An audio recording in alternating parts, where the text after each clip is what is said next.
അപ്പോൾ ഈ ഒരു വീഡിയോയിൽ ഗൂഗിൾ പേ ഉപയോഗിച്ച് എങ്ങനെ ബാങ്ക് സ്റ്റേറ്റ്മെന്റ് ഡൗൺലോഡ് ചെയ്തെടുക്കാമെന്നാണ് നമ്മൾ നോക്കാൻ പോകുന്നത്. ഞാനിപ്പോൾ ഇവിടെ ഗൂഗിൾ പേയുടെ ആപ്ലിക്കേഷൻ ഓപ്പൺ ചെയ്തിട്ടുണ്ട്. ഇതിപ്പോൾ ഹോം പേജിലാണ് വന്നിട്ടുള്ളത്. ഇനി ഇത് നമുക്ക് താഴോട്ട് സ്ക്രോൾ ചെയ്യാം. താഴോട്ട് സ്ക്രോൾ ചെയ്യുമ്പോൾ നമുക്കിവിടെ കാണാം ഫീ ട്രാൻസാക്ഷൻ ഹിസ്റ്ററി എന്ന് കാണാം.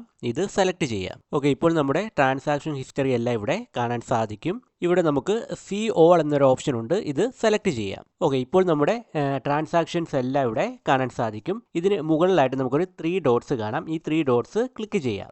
ഈ 3 ഡോട്ട്സ് ക്ലിക്ക് ചെയ്യുമ്പോൾ നമുക്കിവിടെ ഗെറ്റ് സ്റ്റേറ്റ്മെന്റ് എന്നൊരു ഓപ്ഷൻ കാണാം. ഇത് സെലക്ട് ചെയ്യാം. ഓക്കെ, ഇപ്പോൾ ഇവിടെ നമുക്ക് last 1 month, last 3 months, last 6 months എന്ന് കാണാം.